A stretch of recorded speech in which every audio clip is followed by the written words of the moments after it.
Thanks for the introduction. So throughout this PowerPoint, I'll give you an overview on my internship in the Health and Safety Department at Health Sciences North.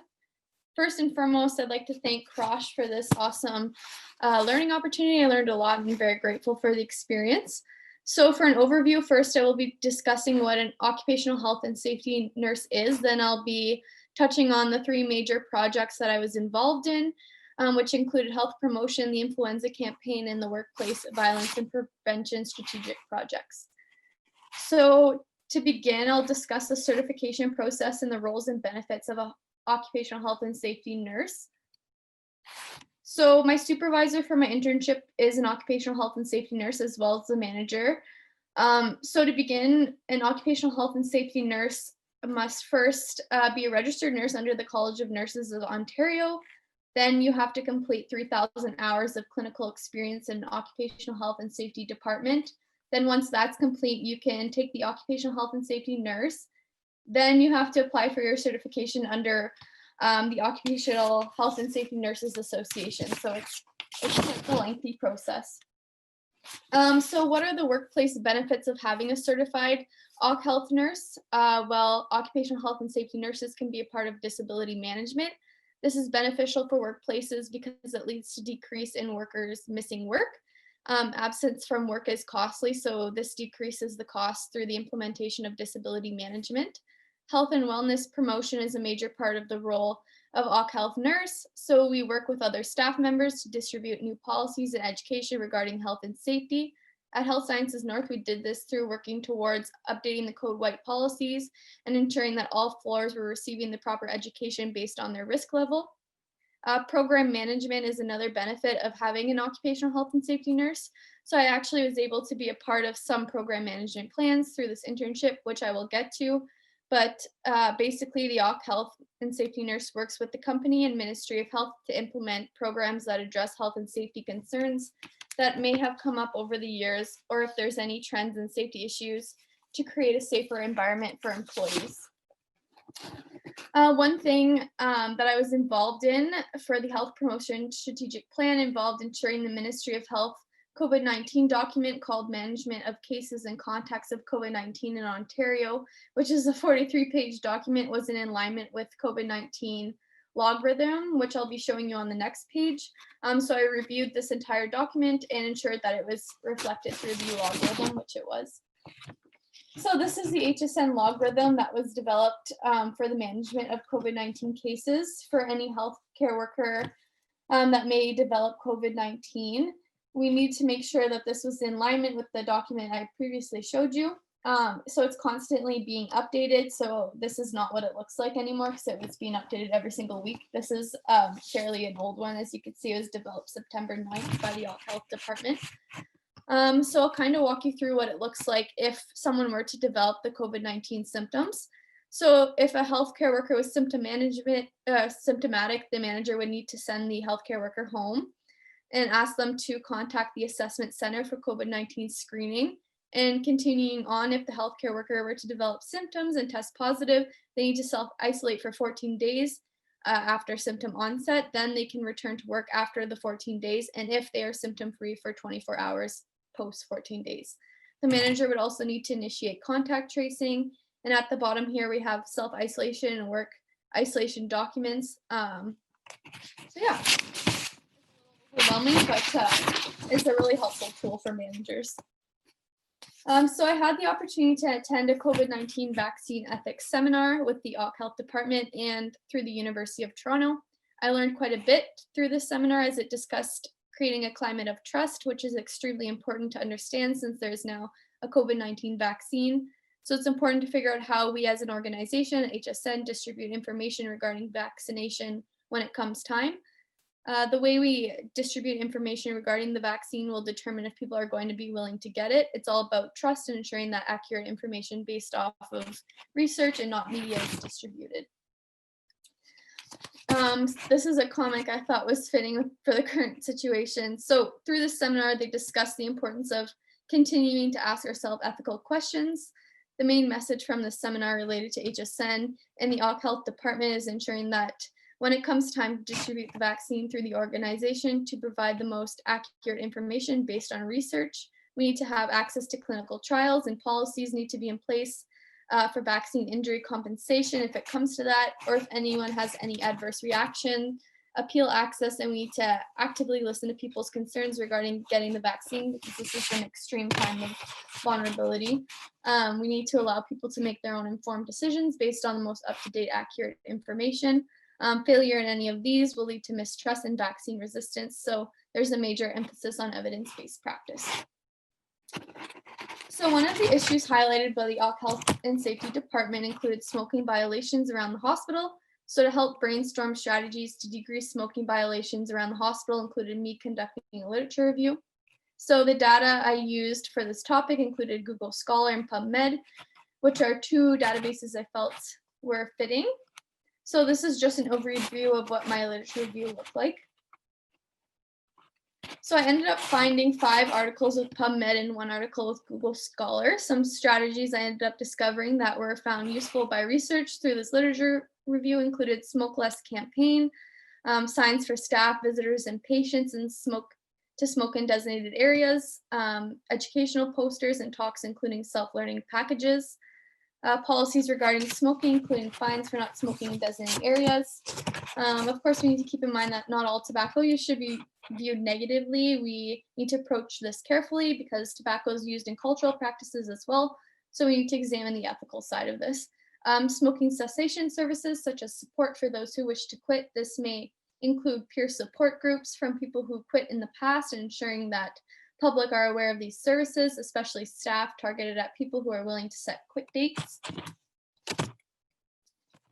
So for the influenza campaign that I was involved in planning, creating infographics in mobile clinics. So planning involved asking questions such as how will we distribute this? What does it look like relative to COVID-19? So we need to discuss how we're going to inform people, what people's options look like, how we're going to document everyone's immunizations, and how will we distribute the vaccine in alignment with COVID-19 restrictions, and things like that.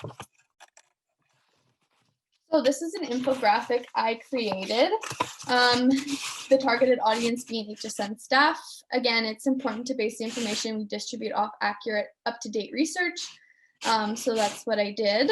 So at HSN, staff are obviously not forced to get the influenza vaccine. This was just to allow staff to make an informed decision of how, of course, things are in place. Like, for example, if they don't want to get the vaccine, which I'll be getting to, I'll show you another infographic here. If people don't want to get the vaccine, there's different options. So at HSN, we keep track of staff's immunizations. We work closely with the managers from all departments to ensure that all staff have the options to receive the vaccine at HSN. And if they don't, they know the proper policies in place of what they need to do and the paperwork they need to provide the Occ Health and Safety Department. So while I was doing this internship, I also had the opportunity to participate in the influenza mobile clinic with the nurse practitioner. I participated in 3 mobile clinics. It was actually surprising. So many people wanted to get vaccinated this year. We vaccinated over 200 people our first clinic. We vaccinated so many people that public health wasn't able to provide us with a supply of vaccines for the following week. So we had to wait 2 weeks to start up the clinics again. Through participating in the influenza clinics, I was able to learn about all the logistics and other planning that goes around the campaign every year.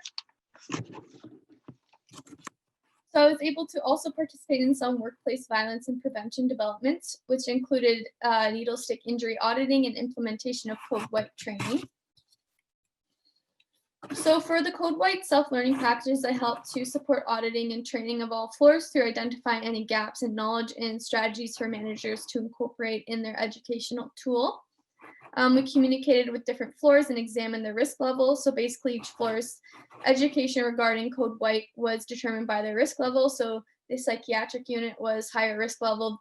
Therefore, we did Code White scenarios with them. And the SLP, whereas simulation lab, we don't have a high risk level there. So they completed just the SLPs, which is self-learning packages. So we monitored how many self-learning packages were being completed, and if the floors were lagging on completing the follow-up, we'd follow up with them and discover the reason behind it. People were also going around to different floors, quizzing employees on different roles within a code white scenario. So the Occupational Health and Safety Department monitors things like needlestick injuries and have found that there is a trend with them. So when this happens, they begin to strategize why it might be happening in hopes to change it. So to figure out the root causes of the needlestick injuries that are occurring in the Occ Health actually uses a method called the fishbone method. The fishbone method is useful for a number of reasons. In general, it's useful for sorting ideas and brainstorming to identify possible causes of a problem. And in this case, it's exactly what we used it for. So they put the problem, which is the needlestick injury, at the top, and the fishbones are each injury, including the causes, which department, what product, and what type of needlestick injury, such as near misses, things like that.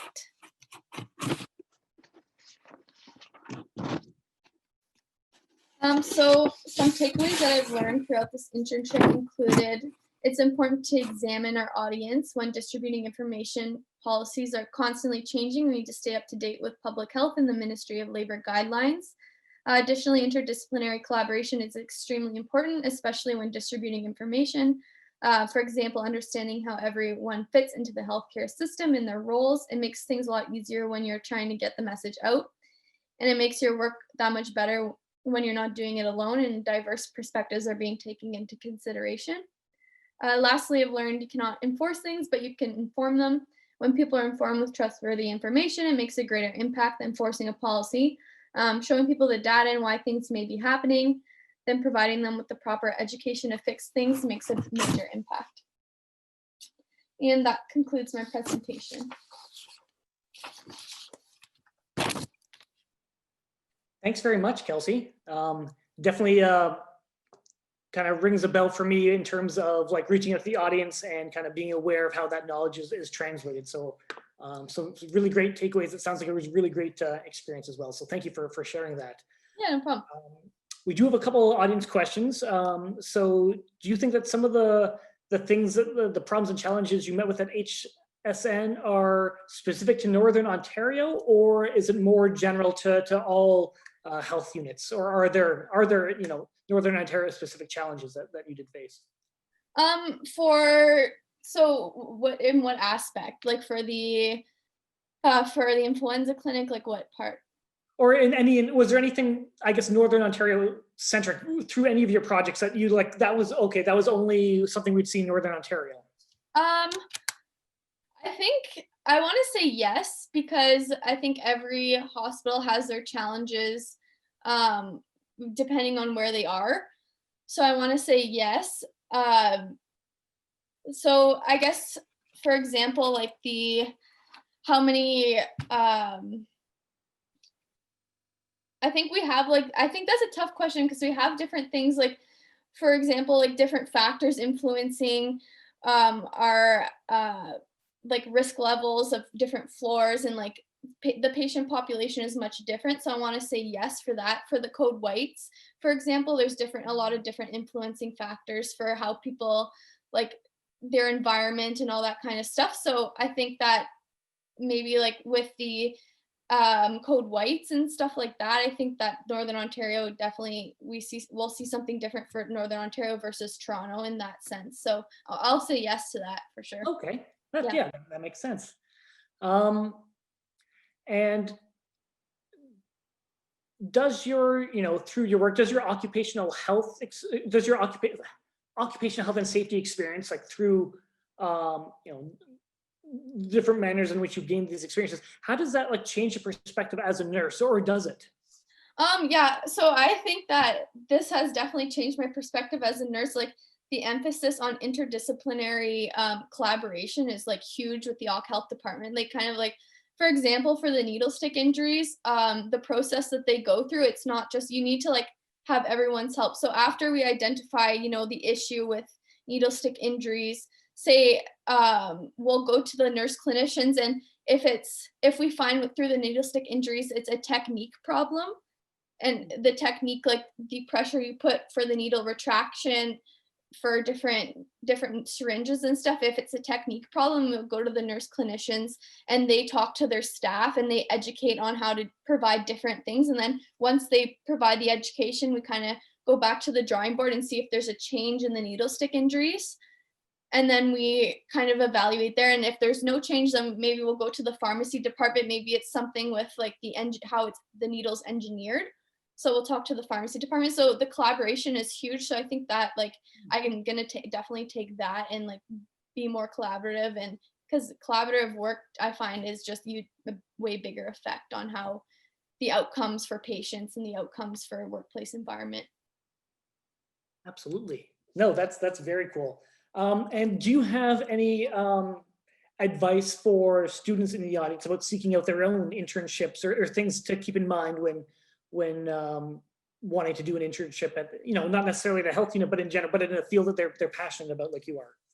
Yeah, I think that they should choose something that is in line with their values and what they want to do, because it'll provide them a much greater experience than doing something that doesn't line up. Don't just do it to do it. Make sure you're doing something that aligns. Like I was lucky enough to get a placement in Occ health department and I'm already an RN, so it just makes my horizon that much bigger around like patient safety and how that all ties in.